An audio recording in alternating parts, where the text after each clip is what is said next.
আসসালামু আলাইকুম। 18 বাংলার সংবাদে সবাইকে স্বাগত জানাচ্ছি আমি ওয়াহিবা রাইয়ান।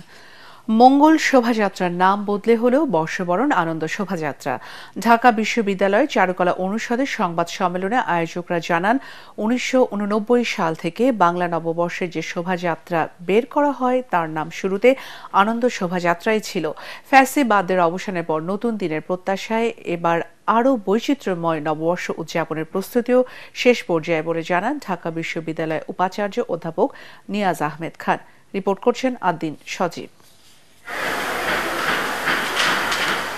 বাংলাদেশের নতুন রূপে নতুন বেশে আসছে পয়লা বৈশাখ তার জানান আগে থেকেই ছিল। জুলাই বিপ্লবে দুঃশাসনের পতন, জনমনের নতুন আকাঙ্ক্ষার ছাপ থাকছে ঢাকা বিশ্ববিদ্যালয়ে বর্ষবরণের সবচেয়ে বড় আয়োজনে। প্রতিবারের মতো এবারও থাকছে বড় ছোট নানা মোটিভ, যেটি সবচেয়ে বেশি আলোচনার জন্ম দিয়েছে ফেসিবাদের মুখাকৃতি। সংখ্যায় সেটি ৮০টি, সঙ্গে জাতীয় প্রতীকও থাকছে সুলতানি ও মুঘল আমলের মুখসহ বাঙালি ঐতিহ্যের নানা শিল্পকর্ম। একটি নিবর্তনমূলক ব্যবস্থার একটি প্রতীকী মুখাভায়ক। এর ভেতর যদি আপনি কোনো একজন নির্দিষ্ট ব্যক্তিকে দেখতে চান, সেটা আপনার স্বাধীনতার শৈল্পিক প্রকাশ। যদি আপনি মনে করেন যে এটি একটি সার্বিক প্রতীক আকারে আমি দেখব, সেটি আপনার প্রতি। কেবল বৈচিত্র্যময়ই নয়, এবার নামও বদলেছে মঙ্গল শোভাযাত্রার, হয়েছে বর্ষবরণ আনন্দ শোভাযাত্রা। মঙ্গলের চেয়ে আনন্দ শব্দটিতে দেশের সব মানুষকে এক কাতারে আনা যায় বলেও মনে করছেন আয়োজকরা। একটা ফেসিবাদী শাসন ব্যবস্থার এই মঙ্গল শব্দটাকে এমনভাবে চর্চায় নিয়ে এসেছে, যথেষ্ট রকম কিন্তু ব্যাড ফিলিংস কাজ করছে সোসাইটির বিভিন্ন ধরনের মানুষ। তো আমরা চাই আমরা এই অতীতে ফিরে যেতে, যেখানে সকল মানুষের অংশগ্রহণ ছিল এবং স্বতঃস্ফূর্ত অংশগ্রহণ ছিল। ঢাকা বিশ্ববিদ্যালয়ের উপাচার্য অধ্যাপক নিয়াজ আহমেদ খান বলেন, বৈচিত্র্যময় এই আয়োজন এবার আরও বড় পরিসরে হচ্ছে সবচেয়ে বেশি দৃষ্টিনন্দনও। দেশের ২৮টি জনগোষ্ঠী সহ নানা শ্রেণী পেশার মানুষ অংশ নিচ্ছে বর্ষবরণের এই আয়োজনে। ভিজিবিলিটির ব্যাপারটা এবার সবচেয়ে দৃষ্টিনন্দন করার চেষ্টা করা হচ্ছে। ডাইভার্সিটি শুনেছেন যে সমতল এবং পাহাড়ি জনগোষ্ঠী মিলিয়ে বাঙালি জনগোষ্ঠীটা আসেনি, বিভিন্ন শ্রেণী পেশা মিলিয়ে আমরা একটি ব্যাপক আয়োজন করছি। পয়লা বৈশাখে সকাল ৮টা থেকে রেলের প্রস্তুতি শুরু, ৯টায় হবে বর্ষবরণের এই আনন্দ শোভাযাত্রা। আয়োজক এবং সংস্কৃতিপ্রেমী দর্শনার্থী অনেকেই মনে করছেন, মঙ্গল শব্দটা কোনো একটা পক্ষের হয়ে গেলেও এবারে আনন্দ শব্দটা হবে সবারই, অর্থাৎ সংস্কৃতিপ্রেমী দেশের সব মানুষ আসবেন, যোগ দিবেন এবং এই আনন্দ শোভাযাত্রাকে আপন করে নেবেন। আদ্দিন সজীব, 18 বাংলা, চারুকলা অনুষদ, ঢাকা বিশ্ববিদ্যালয়।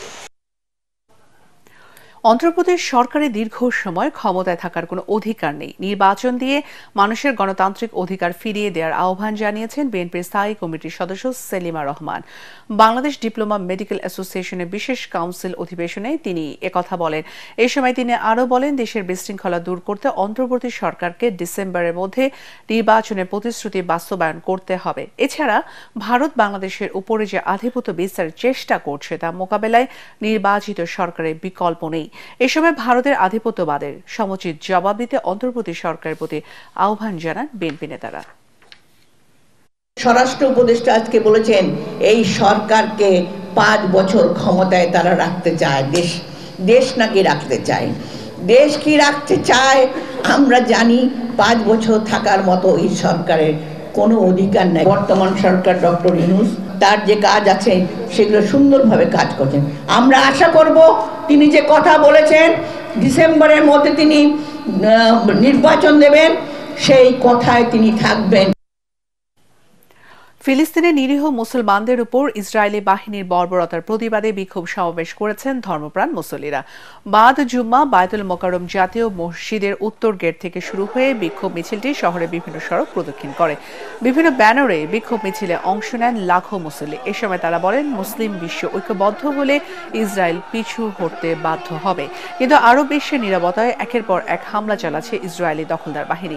মার্কিন প্রেসিডেন্টের মদদে ইসরায়েল আরও বেপরোয়া হয়ে উঠছে বলে অভিযোগ করেন মুসল্লিরা। অন্তর্বর্তী সরকারকে জনগণ 5 বছর ক্ষমতায় চায়। বৃহস্পতিবার সুনামগঞ্জে স্বরাষ্ট্র উপদেষ্টার এমন বক্তব্যের তীব্র সমালোচনা করেছেন বিপ্লবী ওয়ার্কার্স পার্টির সাধারণ সম্পাদক সাইফুল হক। তিনি বলেন, উপদেষ্টা জনগণের চাওয়ার কথা বলে সরকারের মনোভাব ব্যক্ত করেছেন কিনা তা পরিষ্কার করতে হবে। জাতীয় প্রেস ক্লাবের সামনে বিপ্লবী যুব সংহতির মানববন্ধনে এসব কথা বলেন তিনি। এই সময় সাইফুল হক আরও বলেন, গাজায় ইসরায়েল নৃশংসতা চালালেও জাতিসংঘ নীরব, এমনকি OICও দৃশ্যমান পদক্ষেপ নিচ্ছে না। এ অবস্থায় ইসরায়েলের সাথে কূটনৈতিক সম্পর্ক ছিন্ন করে তাদের একঘরে করার আহ্বান জানান তিনি। পুলিশের পুরানো লোগো বদলে নতুন লোগো প্রকাশ করেছে। পুলিশ হেডকোয়ার্টার্সে অতিরিক্ত DIG নাসিমা বেগম স্বাক্ষরিত এক চিঠিতে এই তথ্য জানানো হয়। নতুন লোগোতে জাতীয় ফুল শাপলা, ধান ও গমের শীষ যুক্ত করা হয়েছে, আর পাট পাতায় টপে লেখা পুলিশ।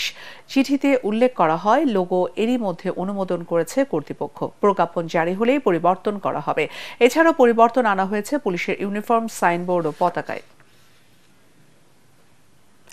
রাজনৈতিক উদ্দেশ্যে ঢালাওভাবে কাউকে গ্রেফতার করছে না পুলিশ, এমন দাবি করে ডিএমপির মিডিয়া বিভাগের উপকমিশনার মোহাম্মদ তালেবুর রহমান বলেন, অপরাধে সংশ্লিষ্টতার সুনির্দিষ্ট তথ্য পাওয়ার পাশাপাশি আদালত পরোয়ানা জারি করলেই আসামি গ্রেফতার করে পুলিশ। কোনো নাগরিক থানায় গিয়ে সেবা বঞ্চিত হলে সহকারী কমিশনার অথবা উপকমিশনার কার্যালয়ে অভিযোগ করার পরামর্শ দেন ডিএমপির এই মুখপাত্র। মিজান শাহজাহানের রিপোর্ট। ডক্টর মোহাম্মদ ইউনূসের নেতৃত্বাধীন সরকার দায়িত্ব নেওয়ার পর আবারও ঘুরে দাঁড়ানোর চেষ্টা করছে পুলিশ। এবারের ঈদে আইনশৃঙ্খলা পরিস্থিতি নিয়ন্ত্রণে রাখতে পারাকে সে সাফল্যের অংশ হিসাবে দেখছে ডিএমপি।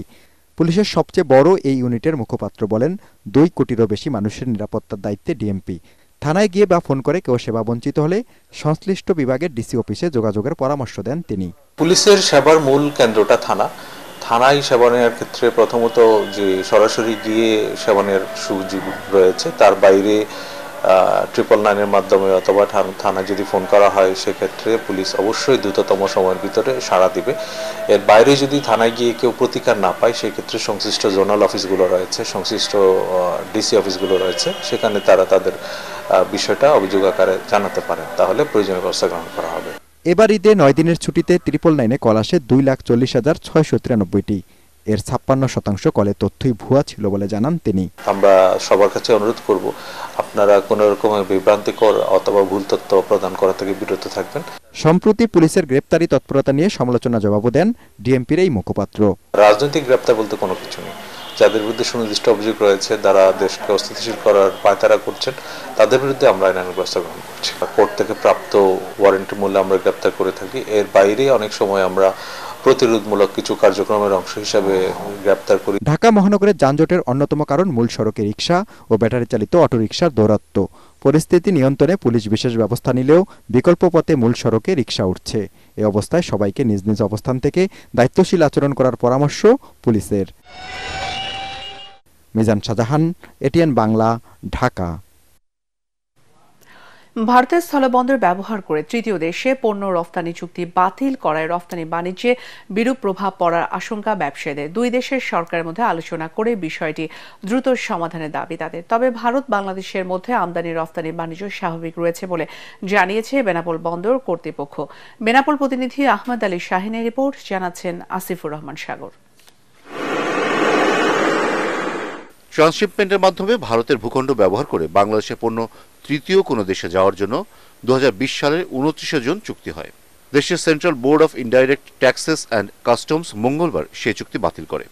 হঠাৎ করে ট্রান্সশিপমেন্ট চুক্তি বাতিল হয় রফতানি খরচ বেড়ে যাওয়ার আশঙ্কা ব্যবসায়ীদের। বাংলাদেশি পণ্য ট্রানজিট বন্ধ করার কারণে এই গার্মেন্টস শিল্প সহ যেগুলো ইউরোপ কান্ট্রিতে এখানে ট্রানজিট হয়ে রপ্তানি হতো সেগুলোর ক্ষেত্রে অনেক প্রভাব পড়েছে। গতকালও কিছু পণ্য এখান থেকে কিন্তু রপ্তানিযোগ্য পণ্য এখান থেকে রিটার্ন চলে গেছে। এটা আমাদের এক্সপোর্ট কমে গেল এবং আমাদের ব্যবসায় খুব ক্ষতি হলো। তো আমরা ব্যবসায়িক সংগঠনের কাছে এবং কাস্টমস এবং সরকারের কাছে আবেদন করতেছি, দ্রুত 2 দেশ বসে যেন এটা সংস্কার করে, যেন আমরা দ্রুত আবার রপ্তানি করতে পারি। বাংলাদেশি রপ্তানিকারকদের এই সমস্ত পণ্য সিপোর্ট ও এয়ারপোর্টের মাধ্যমে রপ্তানি করতে হবে। সেই ক্ষেত্রে বাংলাদেশি রপ্তানিকারকদের রপ্তানি ব্যয়ভার বেড়ে যাবে। ট্রান্সশিপমেন্ট সুবিধা বাতিল করায় বেনাপোল বন্দর থেকে পণ্যবাহী ট্রাকগুলো ফেরত গেছে। তবে ভারত ও বাংলাদেশের মধ্যে আমদানি রপ্তানি বাণিজ্য স্বাভাবিক নিয়মেই চলছে।